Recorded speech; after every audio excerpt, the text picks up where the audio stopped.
What's going on, 5-Star fam? AJ here for your match preview for our second try for our first ever meeting against New Boys Inter Miami. Before we get started, become a member of the notification squad on YouTube by hitting the bell next to the subscribe button, or give us a good rating on your favorite podcatcher. Welcome to the match preview. The review of the match against Orlando City will come later this week, although I'm sure many of us won't really want to revisit that anyway. But David Beckham's boys come to the Benz on Wednesday, September 2nd at 7 p.m. Eastern Time. It will be shown on FS1, and for a programming note, the postponed match will be on September 9th at Inter Miami CF Stadium. Atlanta United and Inter Miami will look to quickly rebound after a disappointing Week 8. The Five Stripes are coming off, of course, the first loss to Orlando City, while Inter Miami fell to expansion side Nashville SC for the first meeting between the two sides. Looking at the standings, Inter Miami sit dead last in the Eastern Conference, while Atlanta United sit in 8th. Inter Miami have 1 win, 6 losses, and 0 draws in 7 games, while Atlanta has 3 wins and 4 losses. Getting into the players to watch for Inter Miami, Rodolfo Pizarro, the Mexican, the attacking midfielder, seems to be their main man. He's got 3 goals and 1 assist on the season. Julian Carranza has 2 goals and has played midfield and at forward for the side. Now, LGP will make his first appearance against his former club.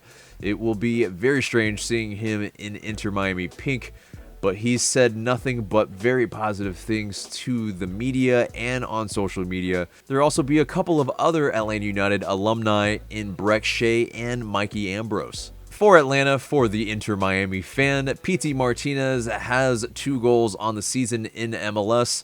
Ezequiel Barco has 2 goals and 1 assist in 2020, and after a lower body injury, he did make a second half appearance against Orlando City last week. Another one to watch might be Brooks Lennon, as he scored his first goal for the club in the last match via an assist from Jurgen DAMM, who made his debut and got that assist. Now on to the injuries and availability report.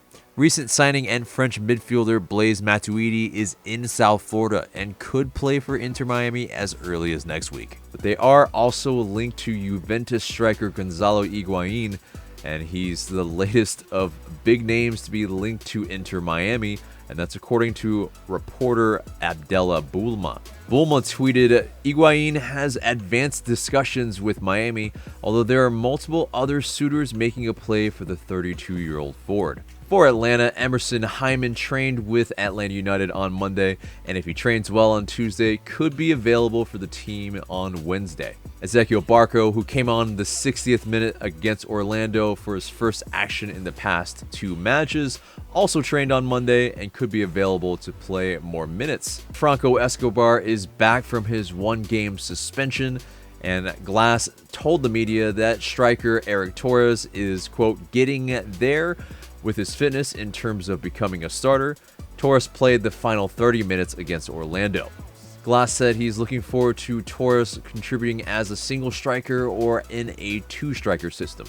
Of course, Fernando Mesa is out 2 to 3 weeks with that knee injury, and another one with a knee injury is, of course, Joseph Martinez. New boy Eric Lopez is unavailable for selection for the first team until there's a transaction announcement from the club, which would allow him to be eligible for games. So let's get into some of the quotes going into the match.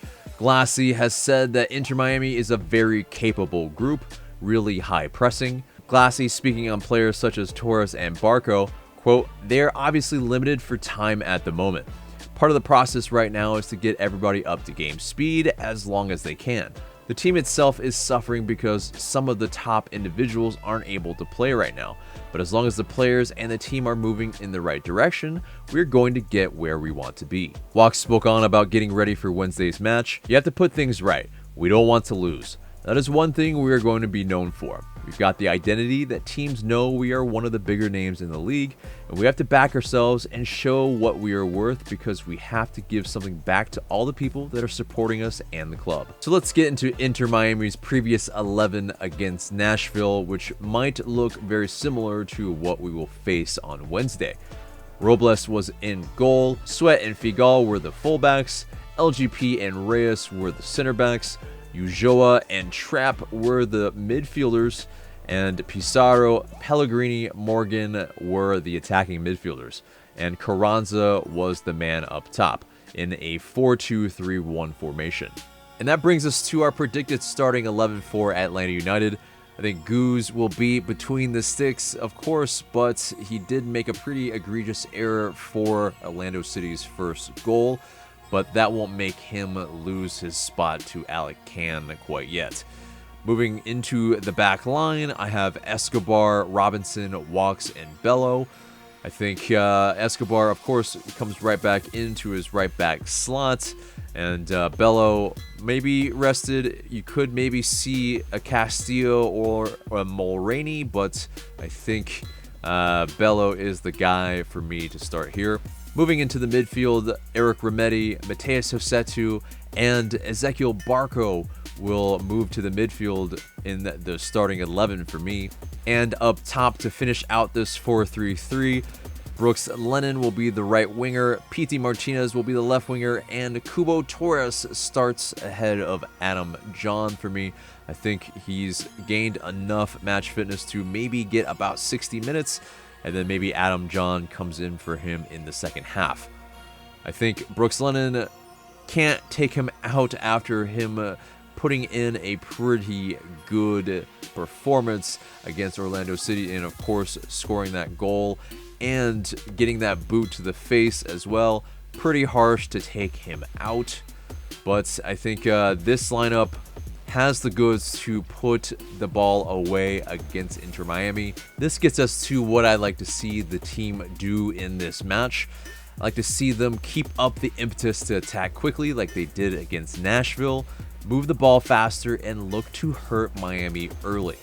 We need to shore up the sloppiness in possession, and we need to be better on the ball over the top to not let Miami in. We also need to create more chances through the middle, and hopefully with a little bit more creativity in Barco, we can be more incisive.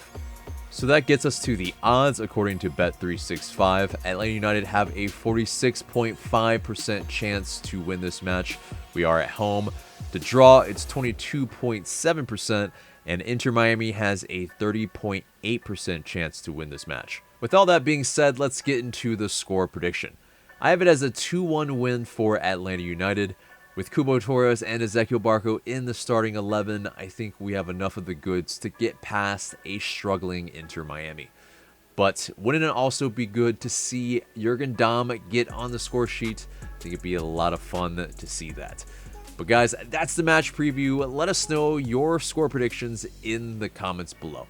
Remember to like, share, comment, subscribe. I'm AJ. Thank you so much for watching, and we'll see you in the next video.